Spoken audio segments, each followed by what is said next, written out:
Поради дождот доцни асфалтот на патот Крупиште-Пробиштип.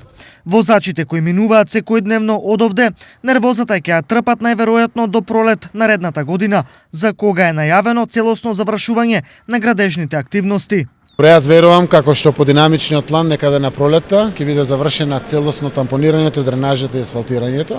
Знаете дека при отварањето на целиот проект е замислен да трае 18 месеци. При отварањето се забележа дека не е само санацијата на патот, туку целиот тампон.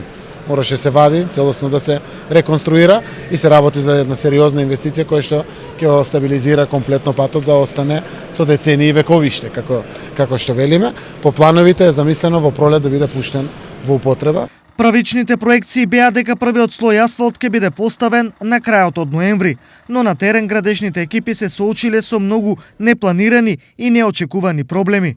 Со оглед на временските услови кои што требаше да бидат за очекување, со оглед на дождовите, нормално дека се отежнува самата работа на трасата по Пробишти-Крупиште. Никој не го посакуваше еден ваков епилог. На почетокот сите се радувавме затоа што отпочна успеавме да обезбедиме донација, да влезе во програма на јавното на државното претпријатие за државни патишта. Меѓутоа, самиот проблем кој што настана во летниот период, се трудат, сега фирмата оператор е Гранит на терен, се трудат да постигне односно она кое што се направи таа празнина.